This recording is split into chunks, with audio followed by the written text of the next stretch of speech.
Hi, I'm Simone, virtual and in-home trainer at In-Home Trainer. I'm going to show you 10 different ways to do the plank because I'm sure you're used to the typical way, but there's so many other ways to do it. So join in or just check them out and try incorporating them into your at-home workout.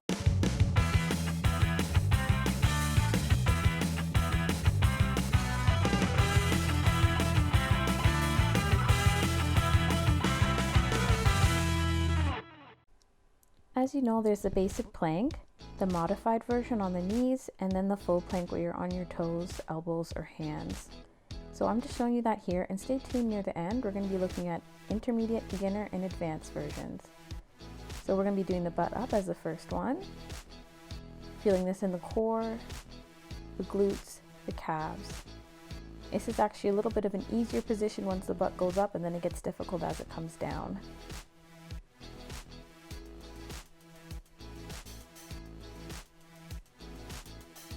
Then we have the leg and arm lift. So here I'm lifting up one leg at a time and then lifting up the arm separately. To make this more advanced, you can lift up both the arm and the leg. As you saw there, I opened up my legs, and what that does is it widens your base of support, so there's less rocking. Then we have the knee tuck, making sure you're on like a slippery surface or you have sliders, and you really want to make sure that your butt doesn't sink down here. The side plank, you can pulse up and down, making sure your shoulder is stacked over your elbow, feeling this in the sides, the obliques or the love handles, and keeping the chest out. Also, another version is having the feet positioned the way you see, and this one is going to target the obliques even more. You really got to maintain your balance and still keep the hips up. Make sure you also have a good footing on the ground. Plank jack, opening and closing the legs here, also watching the hips. We don't want them sinking all the way down to the floor. Trying to maintain that plank as much as you can. You're going to feel this in the outer thighs, the obliques and the core, and the shoulders because they're taking your support. Shoulder taps, opening up the legs like you see here for that wider base of support. That way you can really prevent the hips from rocking. Squeezing the glutes. Core and shoulder is where you're going to feel it. Modified to full, so we're dropping the knees down and then bringing them up. So this is great for beginners because it's really getting you used to going into that full plank. You're going to feel this in the core, shoulders, and if you experience knee pain at all, this may trigger that for you or not, so just be mindful in lowering the knees down gently, trying to stay nice and straight, or you can do one knee at a time, alternating. Then we have the saw, so shifting onto the toes, going back and forth, staying on a nice straight line. You can also do this on the hands.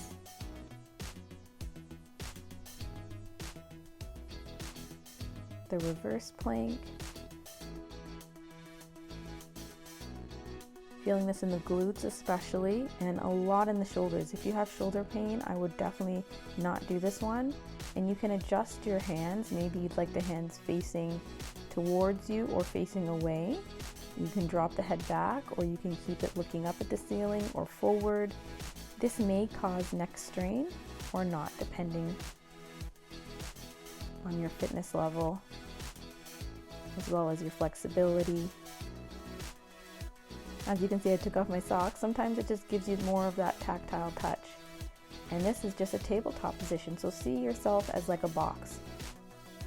Feeling this in the core, and you're probably going to feel this a little bit in the quads, definitely the shoulders, knees under the hips, wrists under the shoulders, and keeping that back nice and neutral. Not lifting up the butt here.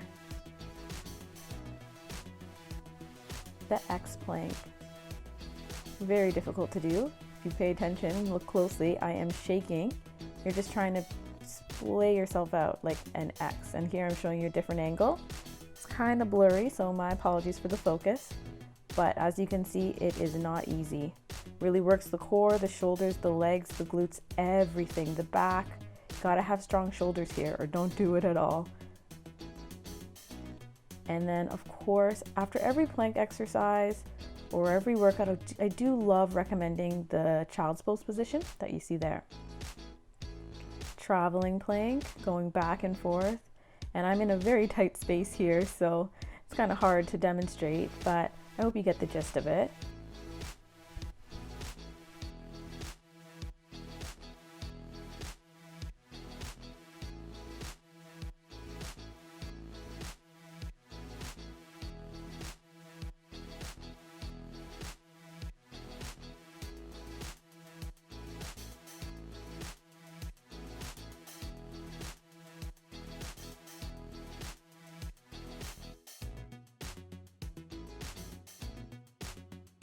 Plank on the chair. This is great for beginners and it's still very effective. So you can do this on the elbows or on the hands. And just making sure you are in that straight line like a plank of wood. Then we have the elevated plank with your toes on the chair instead, or a stability ball, up to you.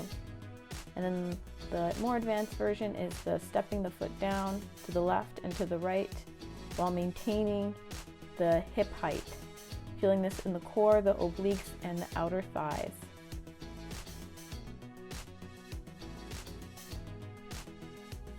Coming out of it safely, and then going back into child's pose to relieve that back.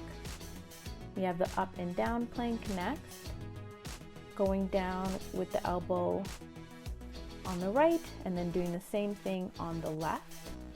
And trying to prevent the hips from rocking. And you can do that by opening up the legs to widen the base of support. Then we have the leg out and hand touch. Very similar to the one we did on the chair with the foot coming down, but down here it's a lot easier. Feeling this in the obliques, the core, and the outer thighs as well, and of course the shoulders. Then we have the hip drop. Targeting the obliques here, dropping the hips to the right and then the left.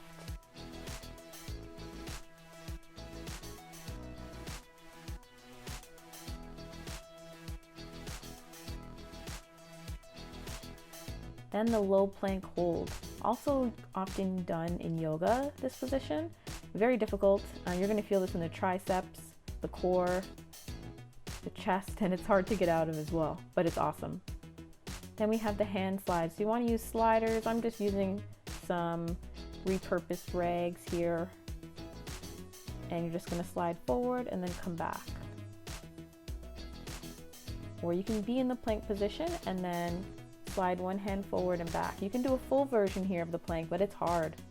Okay, quick recap. We're going to go over the beginner, intermediate, and advanced versions of the exercises and the timing for each. So beginner, 10 to 30 seconds, 6 to 8 reps for each exercise is what you're aiming for.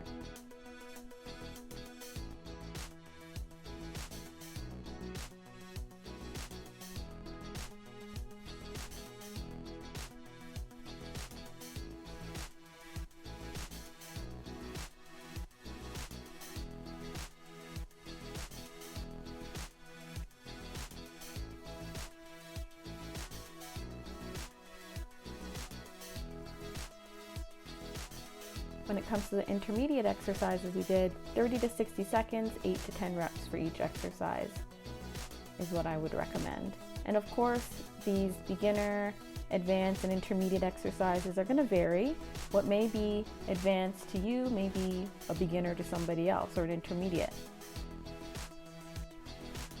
As long as you are working at a level that's difficult, but you're still maintaining good form and challenging yourself.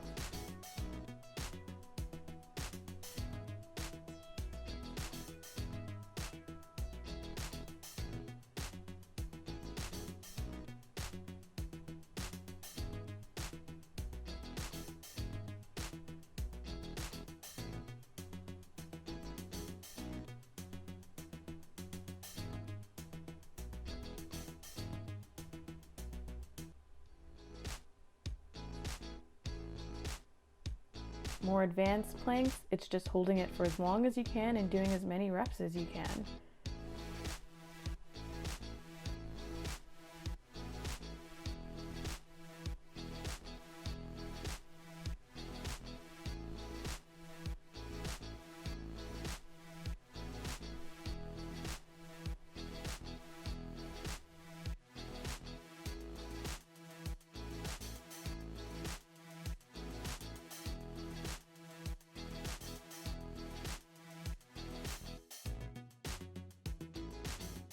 Thanks so much for watching. Please comment, like, and subscribe. I really hope this helped.